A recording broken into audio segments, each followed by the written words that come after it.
What's going on with your gang today? We got that Katt Williams Unleashed. Club Shay. Shannon. You coulda came up with something way better than Club Shay. You feel me? Come on, bro. You coulda came up with something way better than that, dog. But it what you wanted. But Katt Williams came in 2024. Who won it? Who? That nigga came in as Debo in the 2024. That nigga coming out of hiding. Got motherfuckers showing receipts. Got motherfuckers doing a lot of shit, man. Got motherfuckers stumbling on their words. Like, that boy. But you also putting some shit out there too, is what I be like. What I heard, like my mom told me some stuff. Like I was like, what that man was saying on that podcast. Ooh. Yeah, she told me some shit. You feel me? And I was like, oh damn, maybe I should react to that because I was just gonna watch it. But nah, we gonna watch this together. It is 2 hours and 46 minutes long. Okay. Of course, it's gonna be broken up into a couple parts. A few, not a couple, a few. But it's good though. We gonna go to however long I feel like going, and then boom, we gonna just part it out like that. We just gonna part it out like that. So let's get right up into this. This Shannon Sharp asking Katt Williams, some shit, and Katt Williams, Gonna lay down his answers. Tight shit.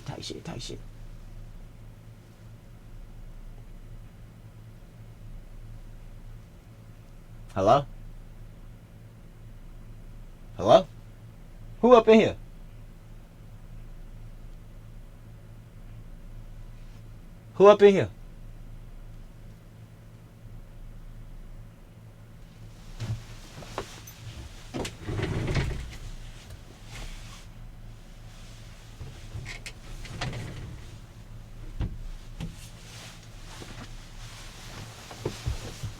Ooh.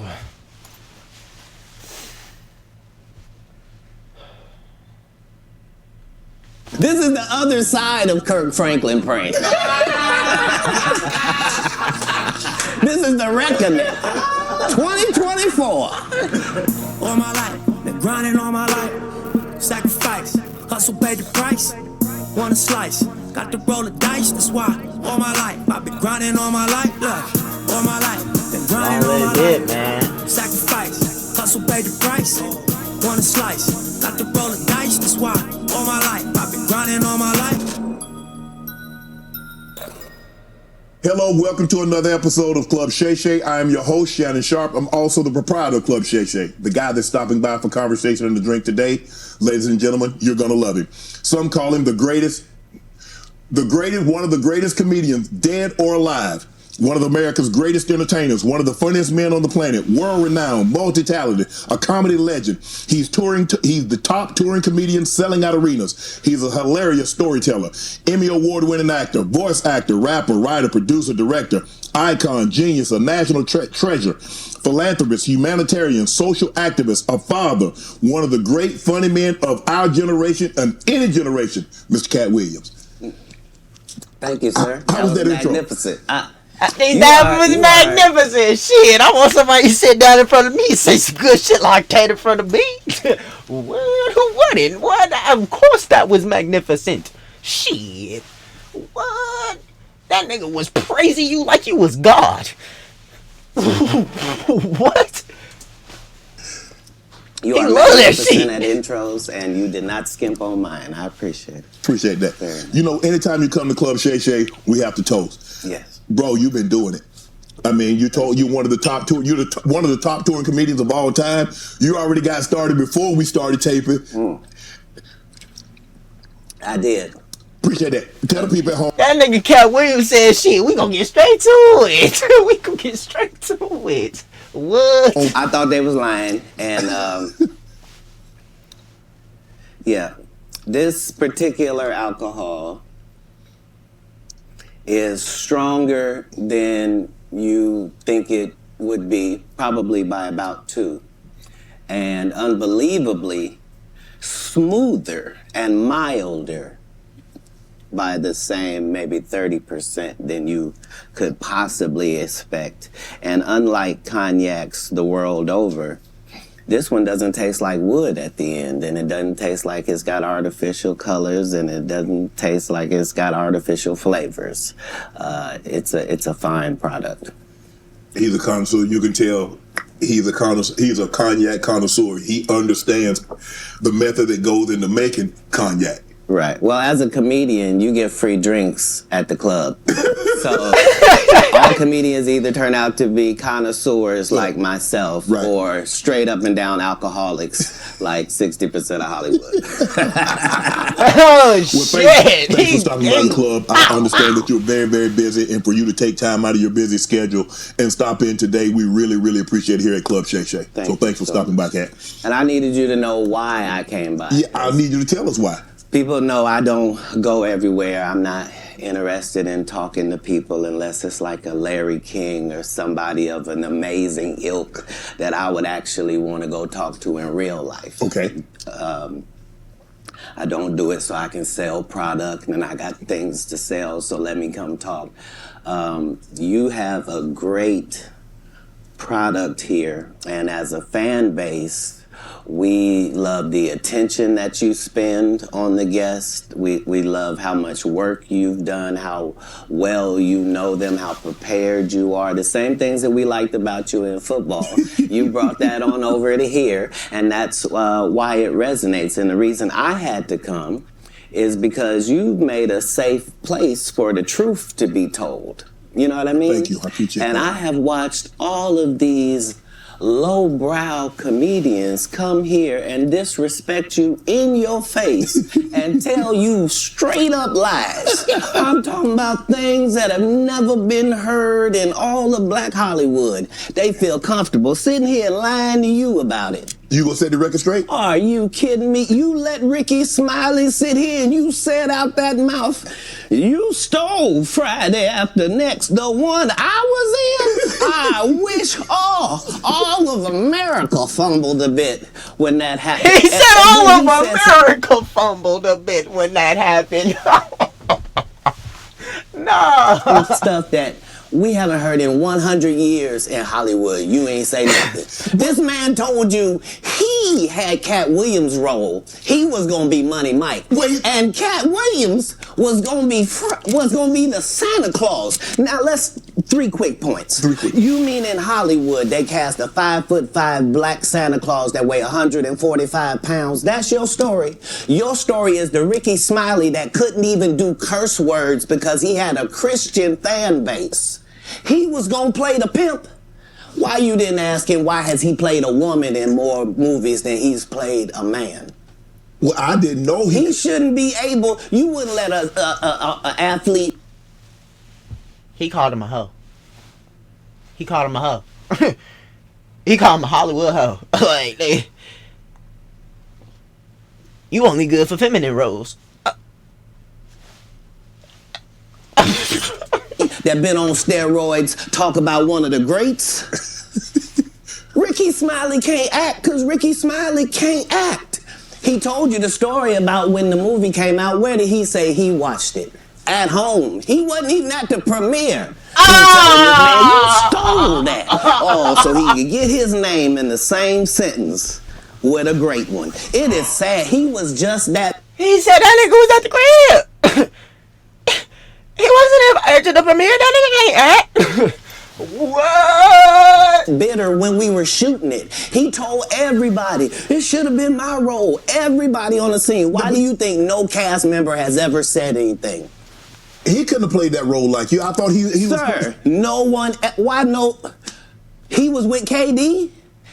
He beat up Terry Crews. Why nobody know this story? You talking about in Hollywood, they switched off roles. You take this and he. What?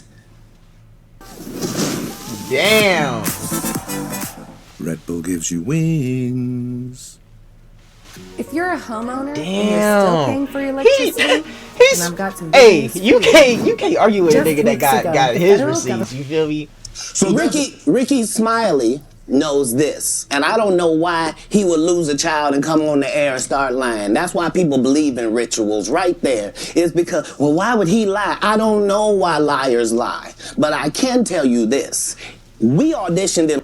That nigga said, nigga lost a child and come up on here lying. I don't know what happened. Like, oh, nah. Not he broke his baby in your head. That nigga is cold. I'm telling you. He's a cold motherfucker. He is a cold motherfucker. He beat up Terry Crews. Why nobody know this story? You talking about in Hollywood, they switched off roles. You take this and he... What? So Ricky Smiley knows this, and I don't know why he would lose a child and come on the air and start lying. That's why people believe in rituals right there. Is because, well, why would he lie? I don't know why liars lie, but I can tell you this. We auditioned in Los Angeles. Yes. I was audition number 201. 200 black comedians auditioned for the role of Money Mike with me. You're saying all 201 of us was auditioning and you had already had the role and had already shot the role in 4 days? The truth of the matter is, the Money Mike in the original script got raped in the bathroom, and that's what Ricky Smiley was okay with. Katt Williams had to take the risk in front of the studios and the cast and our powers that be in his very first movie and say respectfully, humbly, guys, if we talking about anything else, I have no credibility and I have no pull. But we talking about comedy, right, where I have all the credibility and all the pull. The problem with Friday After Next is we're trying to make a classic comedy. And this comedy involves a rape. And rape is never funny, no matter who it happens to or what the circumstances are. If you would allow me to allow us to do this movie without a black man getting raped in it, I promise you that it will be twice as funny as it would be with him getting raped. So considering that's the real story, why would you bring up that story?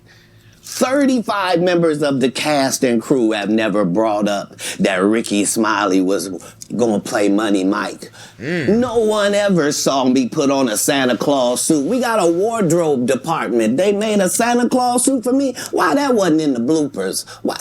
And here's the other thing. Everything that Money Mike said, Katt Williams wrote. So what Ricky Smiley say on his? You can't say my lines, I wrote them. That's how I already know that I'm going to be funnier than you.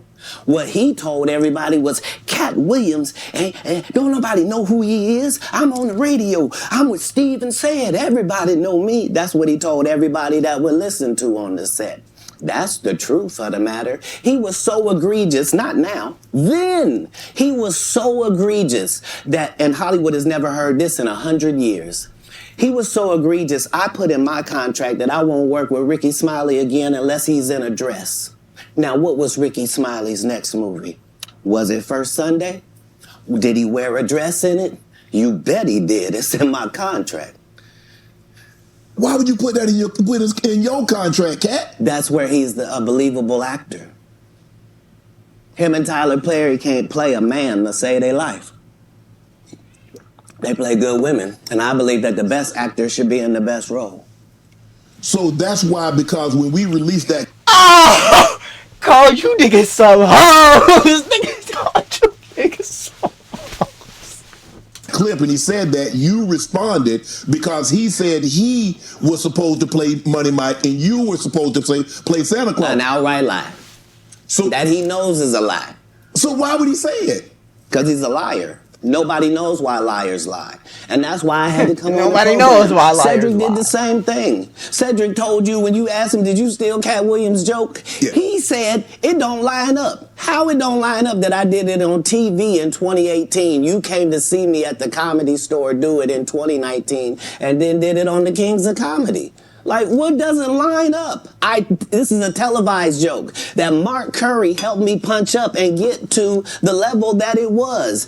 The same Steve that went to go watch Mark Curry do his whole sitcom and then stole everything Mark Curry had. Now Steve got a sitcom where he the principal and he wear a suit and then he gets this high top fade, making all black men think he got the best lineup in the business. And it's a man unit. Then you ask it, why you not a movie star? I didn't want to be a movie star. This the same Negro that hated on Bernie with this same thing. I didn't want to be a movie star. No, you couldn't be a movie star. There are 30,000 new scripts in Hollywood every year. Not one of them asks for a country bumpkin black dude that can't talk good, baby, and look like Mr. Potato Head. There ain't none. You would have to have range. I played a lot of characters, 60 movie roles. He really like telling niggas what they roles is, bro. Like that nigga Katt something different. Like I fuck with it the long way, man. Katt don't give a fuck no more. He ain't letting that shit out. Like yeah, he getting old. Like what better time? I'm not playing Katt Williams in there. I don't know, Katt. We might not let you drink anymore. The way you. I mean, we ain't even got. I'm not fueled by alcohol. I've had a sip, less than you. No, now you lying. Because I just see you. You're not ready for it. Okay, Katt. We go, nigga. The truth don't need motivation. I'm just saying I can't let these dudes lie. Cedric's sitting here telling you why he ain't a movie star. He over here look like a walrus. You didn't say nothing. He can't even get his arms off his stomach sitting over here. Why I'm not a movie star. What? It's a situation. He never wrote anything. Remember, when Cedric the Entertainer starts, he's supposed to be singing, dancing, and telling jokes. That's why he's called the Entertainer. Right. We found out he can't sing, can't dance, and doesn't write jokes. Me, my mama, my grandma, everybody. We all do not like Cedric the Entertainer. I've always said that nigga is not funny. Just like Chris Rock. Chris Rock is not funny to me. He's not funny. He only funny to white people. He only funny to white people because he be making fun of the black community. His self and shit. You feel me? So what? White people love watching a monkey dance. You feel me? And that's what the fuck he do. Like that's just Chris. That's why he ain't do nothing with what's his name? Kevin. Not Kevin.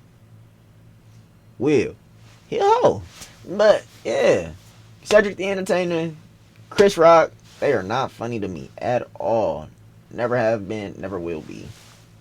He did 4 comedy specials. They're so bad, Shannon, they're not available on Netflix or Tubi. Can I say that again for the audience?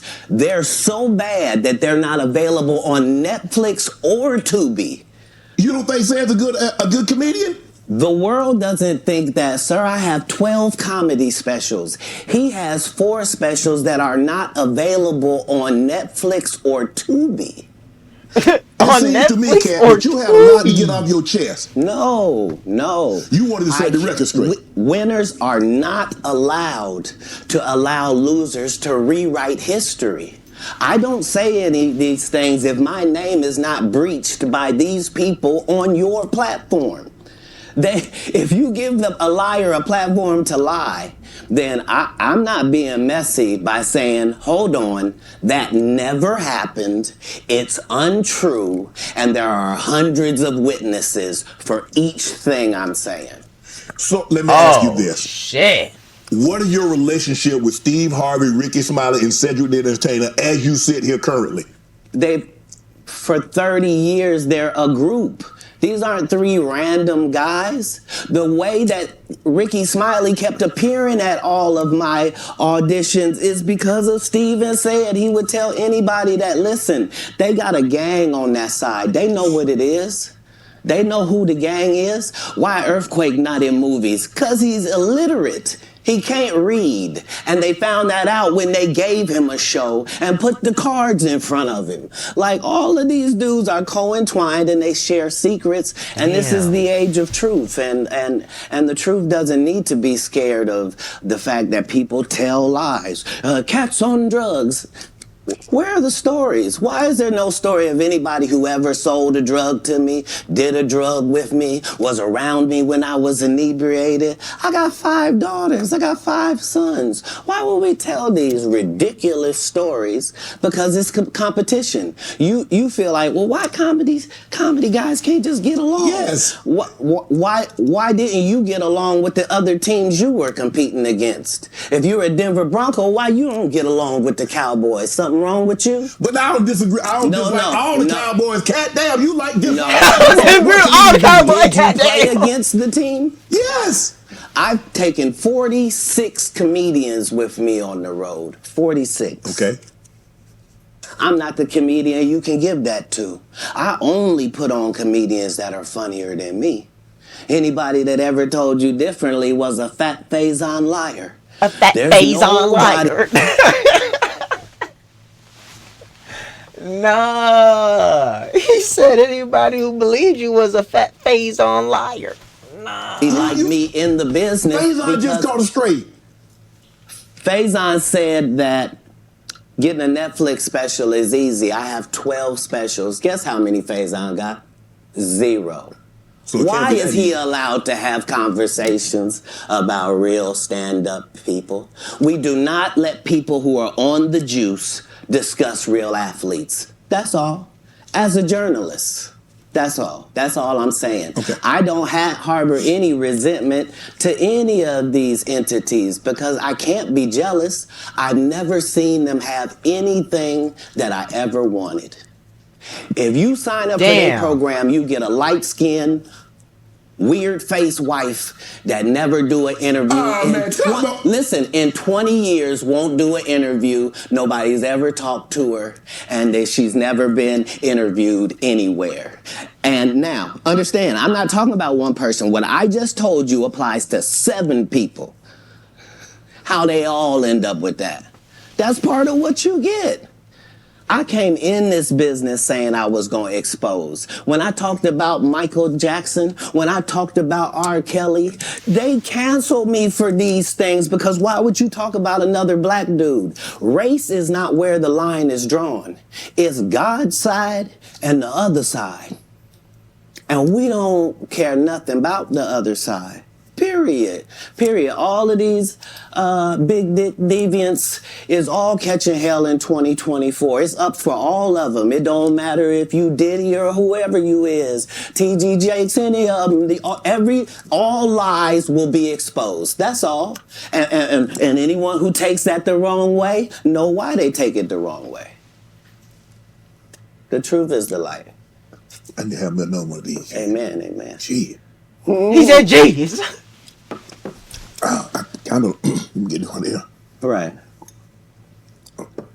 After that, I don't really kind of know where to go. Let me one more time. Right. We good now? Because the people want to know, well, why would he get blackballed? Yeah. Oh, because in 30 years I've done nothing but collect. We know you're That hovering over that nigga button, but we need your is help. going. We have a better button, we promise. Right on time. Information, knowledge, and your secrets. So if you and a man was in a corner, Information, knowledge, and your secrets. doing something you wasn't supposed to be doing. You will tell it. No, somebody come to tell me. Okay. I gather that. I value that. I'll pay for that. Come, tell me. I know so many things I shouldn't know, and they all know it. They all know it. Why? Because you don't make me the villain. Not the guy that raises black children and ain't never done a hard drug in his life and don't have no stories of doing nobody dirty. And they'll just go out and they'll lie. The industry doesn't mess with Katt because he didn't show up for the studio. No studios have ever said that. Look at my IMDb. It will show you that no studio has ever lost money with me on the script. How? That's why I'm saying, that's why I can't let Ricky Smiley say he was supposed to play Money Mike. Because I wrote the words for Money Mike. I designed the hair for Money Mike. I collaborated with the wardrobe department and made outfits to make sure that no one in America would be wearing what Money Mike was wearing. I told them to go get the Prowler. I then told them to paint it purple. I told them don't have an actor playing a pimp. We could get an actual pimp, Archbishop Magic Don Juan, to play. Like, I did far too much work for somebody to come years later and try to tag along just for their own self-aggrandizement. Why didn't Cube set the record straight? Terry Crews could have set the record straight. Mike Epps could have set the record straight. Why none of them set the record straight? That's what you were supposed to ask him when he told you those lies that no one's ever heard. Right, but he's telling you something no one's ever heard of. Nobody has ever heard, oh, Ben Affleck and Matt Damon was in a movie, and somebody said, y'all should switch roles.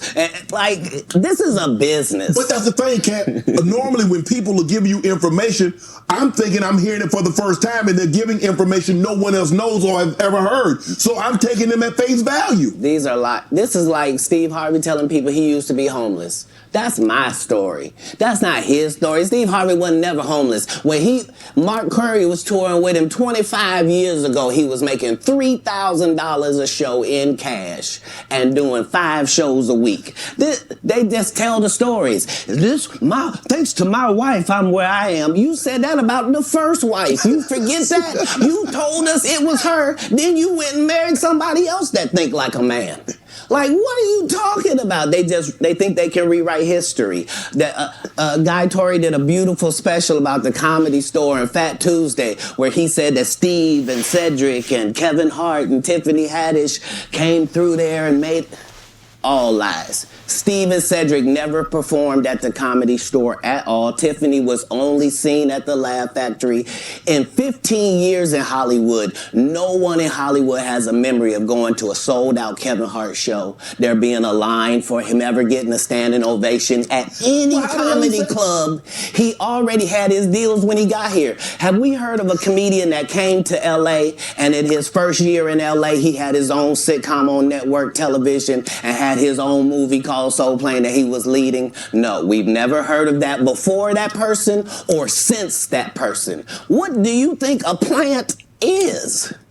Maybe people don't understand the definitions of these words. He just did his documentary with Chris Rock where he shows you that his whole upbringing in comedy was on the East Coast. Yeah, it was. So how simultaneously was he here in Los Angeles doing the same thing? It didn't happen. It didn't happen. And I hate to seem like a petty individual for picking apart lies, but Jussie Smollett gonna keep lying until you say we don't believe you. Like, it's important in the checks and balances of the universe that liars not get to make complete narratives for themselves. Are you not afraid about being blackballed again? These are some power people. What do you mean again? These people are not powerful. Satan can't create anything. That includes blessings for his people. That's why, you know what the #1 job of somebody that sold their soul in Hollywood is? What? Is to act like it didn't happen. They all do the same job. Why do you think Gary Owen can't cross over and he already white and been in comedy for 25 years? If what I say ain't the case. It's a cabal. It's a consortium. They rock with who they rock with and they don't with who they don't. But I'm not scared of being the competition any more than you were when you lined up across from a superior team. Yeah, on paper, they're a better team. Right. They have all the assets and resources and we don't. But let us get on the line, boy, and see if that factors in. I guarantee you it won't. Wow. Because Shannon, wow. Shannon Sharp got to be a different person than that other person. Absolutely. And he always was. That doesn't change when I change teams. That remains the same. That's how a legacy is built. So all of these shortcut takers, they canceled me for talking about Harvey Weinstein before the thing came out, but he offered to suck my penis in front of all my people at my agency. What am I supposed to do? He did all of that. I'm thinking. Nah.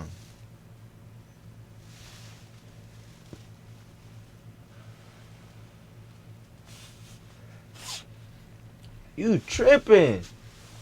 Yeah, I'm the only black person on the script. I get there, it's 3 other black guys on there. Woo. Huh. So you wonder what they did to get there. I told him no. What y'all do? And this is why when I walk in a room, heads go down. Behind my back, I'm nothing. I'm just a regular old comedian that's bitter and jealous. But in my face, no, no, no. The king has walked in and they have to respect it only because I've not taken the shortcuts. I've not been funded. They pay you to not talk about things they don't want you to talk about. They tell you that themselves. I can't do that because Steve told you that he stopped doing stand-up because he has 7 TV shows. The only problem is when he stopped stand-up, he didn't have those 7 TV shows. He stopped stand-up because he got in a comedy battle called the Championship of Stand-Up Comedy with one Katt Williams in Detroit in front of 10,000 people and lost because Katt Williams said he was actually bald and that was a wig. And I went in, and that's why he couldn't do stand-up anymore. Imagine him coming to tell you another story where he got so big and it was Bernie and them's fault because they wanted to be movie stars. What? You called Ocean 11 to get that nigga's part. What? Damn. Nigga pulled out the chop. When he said that, hold on, he's going. I didn't know it was this deep. I didn't know it was this motherfucking deep. That's crazy. That nigga don't give a fuck. He said that you're actually bald. That's a wig. What? Nigga? You mean you didn't want to be a movie star? So on the behalf of Bernie, I would have to say what I have to say. Have you ever been on tour with any of these guys? Every guy I mentioned to you is not funny out there in real life. He said it's not funny out there in real life.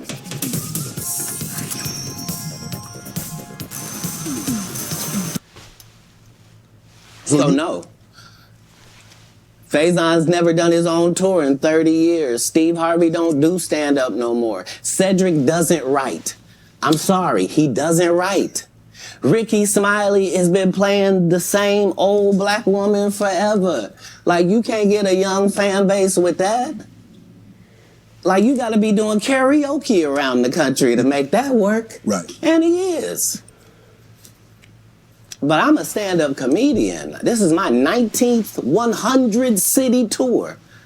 I'm not gonna have a conversation with these lazy bums that'll take a shortcut at any point. Yes, it's easier for you to juice than to get in the gym. But you don't get to bring that body in here talking crazy. Talk about how good you look.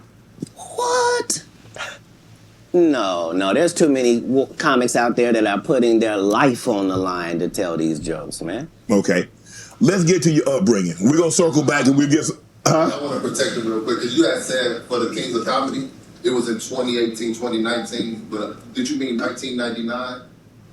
Because it came out in 2000, so I just want to make sure. No, I didn't. No. So what I meant to say was, remember, he said I couldn't do stand-up anymore.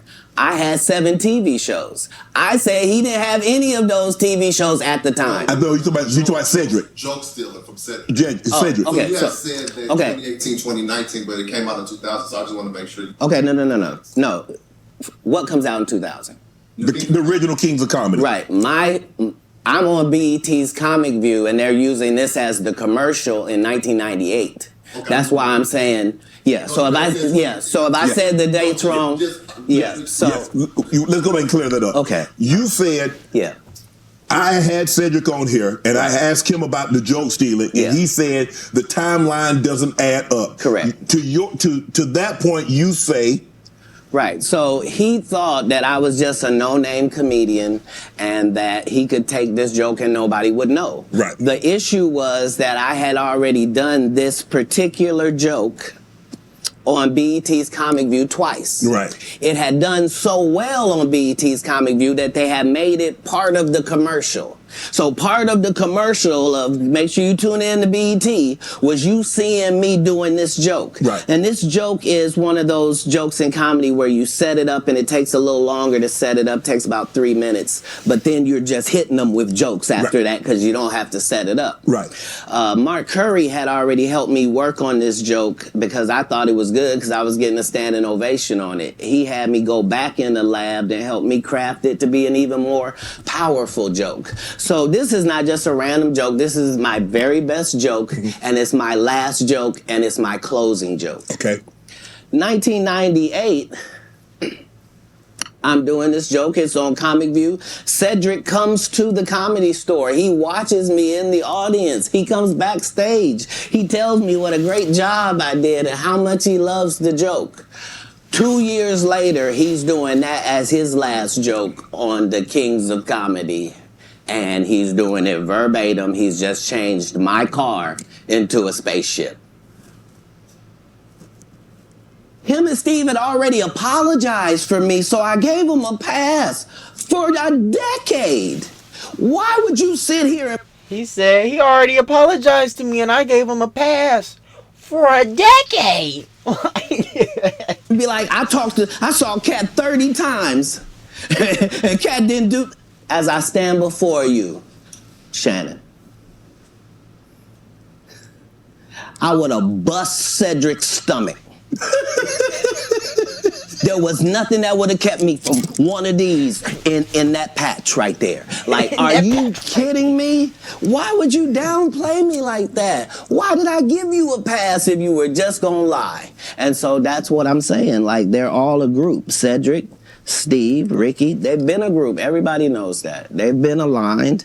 And there are these alliances in comedy. And if you stand against them, then they sometimes have a problem. But we don't let that change the content because that's all you know me for, is that I'm quite likely to tell the whole truth and nothing but the truth, so help me God.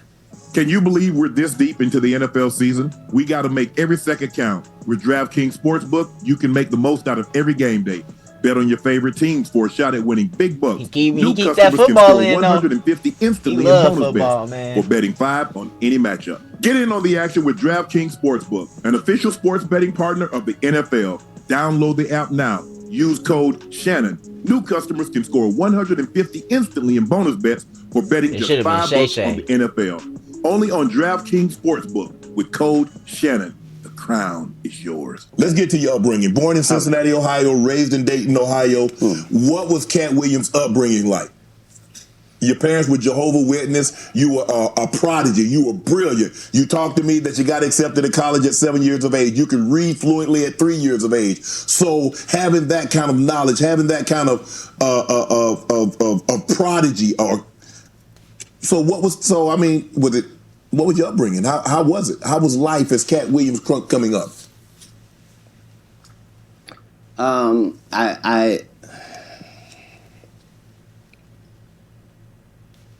I was often confused because I knew things and I wasn't sure how I knew them. I knew things that I felt like I don't have a reason that I know this, but I love to read. I was voracious because they told me when I was young that knowledge was powerful.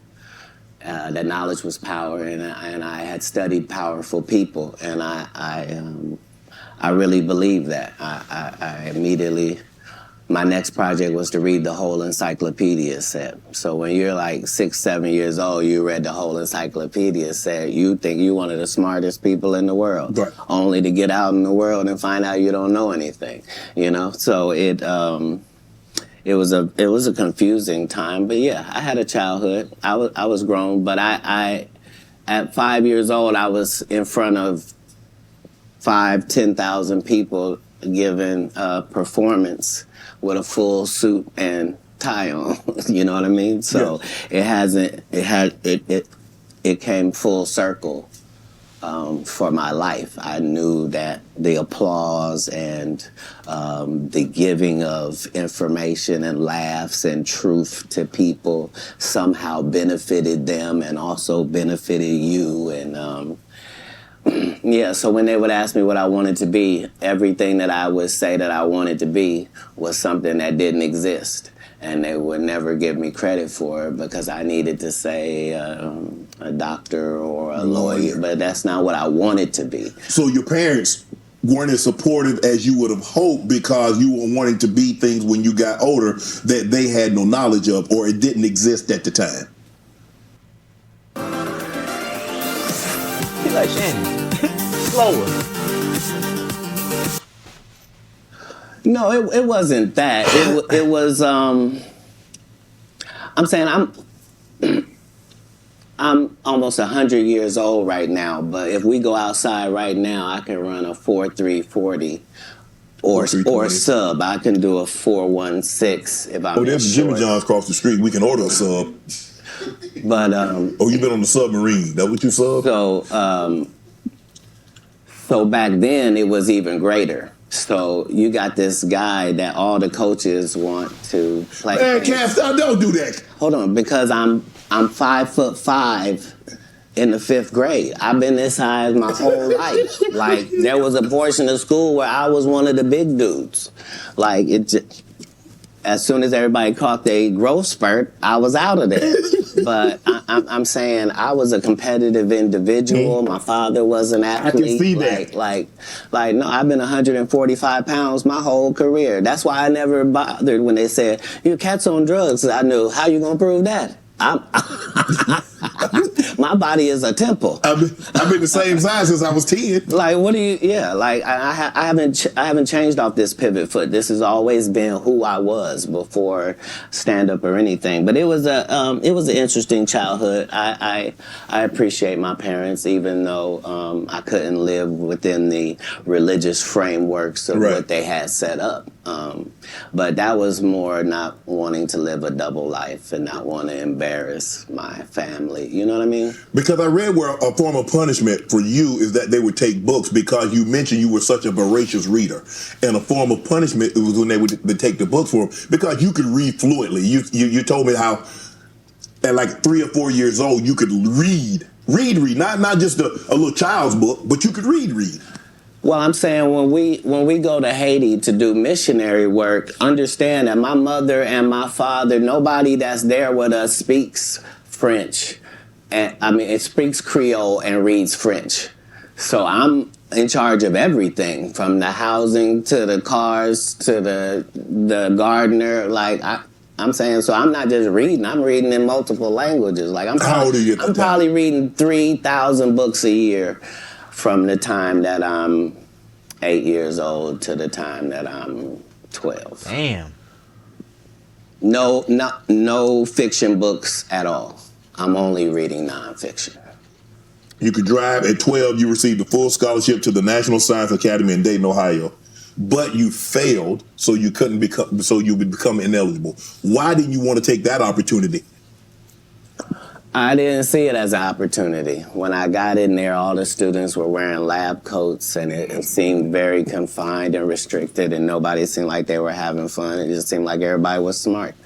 I didn't want that. That wasn't what I was signing up for at all. And plus, I thought that Jesus was my big homie. So you know how you get a story about a dude joined a gang and you get a big homie? Right? Like at this particular point in my life, my thought is that the Bible is the greatest book that's ever been written. Okay.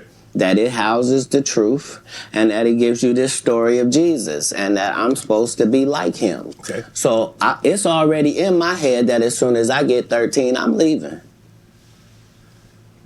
You at 13, you not only like, okay, Mom, I'm moving out. That nigga Shannon look mad as fuck. Like, you live at 13? You moved from Ohio to Florida on your own. You weren't afraid. I mean, you like, did you? Hold on. Did you not have? So what were you going to do when you got to Florida? Don't say I wasn't afraid. There's no such thing as a human being of not being afraid. Okay. There are certain human beings that understand that being afraid in no way stops you from doing what you got to do. Okay. So I was afraid, but I couldn't be that afraid because I knew what had happened with Jesus. I knew how it worked out. I knew that I wasn't in the wrong with how I was feeling, and I knew that I didn't have any bad intentions in it. Right. So I trusted God that it would work out. Why Florida? Because if you're raised in Ohio, the one thing on your list is, I'm going to get away from snow, and I'm going to get as far. I want to go. Tell me the place. I literally went to a truck stop, and I asked all the truck drivers where they was going. And there was one guy going to California, and there was one guy going to Florida, and they told me how long it was going to take. And so that's why I ended up in Miami. Because... How'd you get there? You caught a bus? Or... No, I just told you. I was at the truck stop. So you hitchhiked? I didn't hitchhike. I got in the back of the dude's 18-wheeler, me and my Rottweiler puppy and my suitcase. Yeah, because I probably had $2,500 on me like I was shoveling snow and cutting grass. Like, I always had pockets full of money. When did you make the decision that you were going to leave Ohio and go somewhere? And it ended up being Florida. So, but when did you know that you were leaving Dayton, Ohio, going to Florida? All right. This is an That's electric crazy. meter That on the nigga side left of the at house. 13. And the meter is spinning backwards right now. This meter should be going forwards, but it's going... In my father and I's last interaction, somebody could have not made it. And we both understood that was all bad. What was the disagreement about? If you say that my family is very religious, just say I'm not. So anything that I'm going to do is going to fall out of the guidelines. Right. But I'm not going to let you tell me what I'm going to be, especially if what you're saying is wrong. I can't condone wrong. And if I find out that something is wrong and I tell you it's wrong and you don't back me, that's what it is. Even as a young child, you were willing to tell your parents that some of the things that you're saying doesn't coincide with what I've been reading in the Bible. No. Very simply, don't try to disfellowship me for sexual acts and I'm a virgin. Sorry, God don't make mistakes. You don't get 2 times to fuck me over. What do you mean you went to God and he told you I was guilty? You just lied on God. So long. That's it. There's no conversation. Deuces. So That's what it was. That's when you made the decision. After that conversation right there, you say, "No, I can't live under this roof." It wasn't a conversation. It was an altercation. In the altercation, I love my father. My father loved me. But we are 2 men at it. It'll never be the same again. You can't sleep comfortably around me. And I can't sleep comfortably around you. How similar are you to your father? I don't know. He's a great man. I'm saying because it seems like y'all butted heads. Right, but I'm saying that generally happens with a father-son dynamic. It was just that religious relationships are always difficult in families. They always are. Before it got to the point, because the dynamic, he's father, you're son. Before that dynamic and you step up on his level and you challenge him, you felt it was best for you to leave. No. I'm not being challenged. I'm being beat to death. Oh, he was abusive. I didn't say that. I said we were in an altercation. Oh, I see what you did there. I saw what you did there, Katt. Yeah. I saw what you did. You was in an altercation. You didn't say you lost. You said you was in an altercation. I in no way gave you the impression that I won anything. I'm the one leaving. I'm out of bounds. This is his house. Right. Yeah. So as long as I'm going to be under his roof, there are certain things that I'm going to have to do. Right. And the only way that's going to change is either this or that. And I'm saying I had 2 younger brothers. Like, I'm not I'm not an unreasonable person. Like, I don't have any mental issues whatsoever, despite what they lead people to believe. You know, I make pretty good decisions. Were you not? So how was their relationship with your father? Were you not afraid to leave them? Well, I asked because it went all the way to the actual department, so it was actually going to be something. And when I asked them if they could just make sure that my brothers didn't get separated and what have you, they said they couldn't make those type of guarantees, that they weren't really sure what would happen if this went down. And so part of leaving was the hope that it would be okay for them, because none of them experienced what I experienced. I'm saying I'm the oldest. It's a lot riding on me. I'm supposed to at least religiously hold down the family's name at this household. Right. You know what I mean? How much older are you than the baby and the knee baby? Like a lot older. Like if I'm, I think 12, 13. Yeah, they're 5 and in Pampers. Wow. You go to Florida. You tell the story.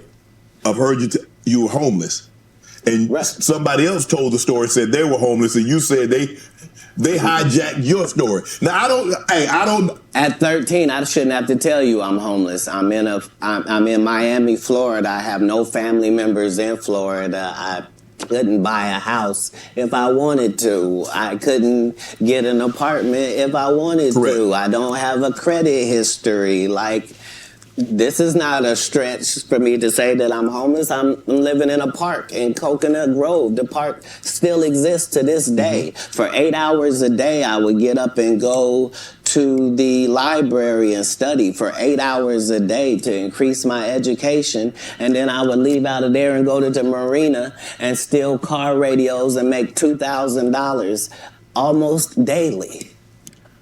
Like, I had a routine. So you really could have played that Santa old thief and Santa Claus. You could have played it. No, the Santa Claus wasn't a thief. The Santa Claus, you can't tell me. I read the script. Ricky Smiley told you he didn't read the script. The Santa Claus was a crackhead. He just had that outfit on. That's what I couldn't have played. Okay. Like, I couldn't have played the black guy that got raped in the bathroom. Right. So at any point in time, you're like, man, I made a mistake. Man, I should have stayed my butt in Ohio, man, because this ain't what I signed up for. I didn't experience anything once I left home that I hadn't signed up for. If anything, it saved my life.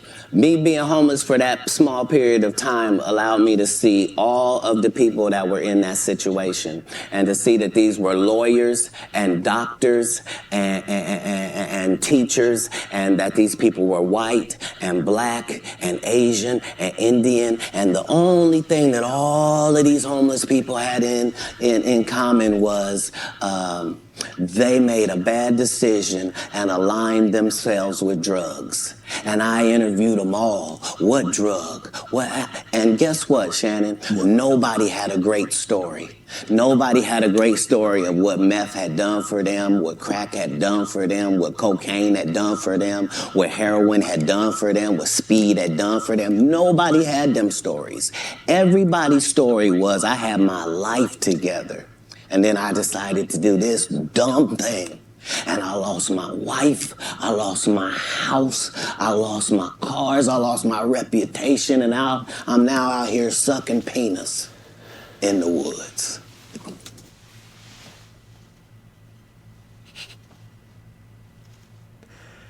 It ain't funny, but he ain't have to say it like that. You feel me? Like, that shit's crazy. What?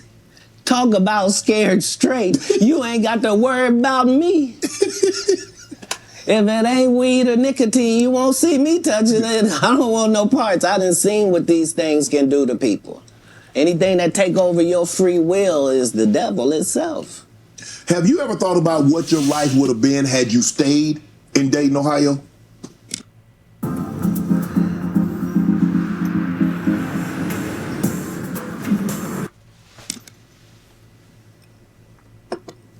No, that's like asking somebody, that's in the NBA for 14 years. Like, what would have happened if you didn't come to the NBA? Oh, I shudder to think. I thought it was what I was made for. I thought it was what I was built for. Anybody that knows me will tell you that when they first met Katt Williams, when I was Cat in the Hat, and they tell these stories about how he changed his name. Look, the truth of the matter is Disney sued me. Yeah, I was Cat in the Hat. They sent me a cease and desist letter, and I'm not even making $25,000 a year. And the mega company Disney has sent me a cease and desist telling me I can't use any variations of that name. Fine, I'm Katt Williams. That's all that happened. I have been this same product the entire time. They will tell you when they first saw me doing stand-up, I was just like this.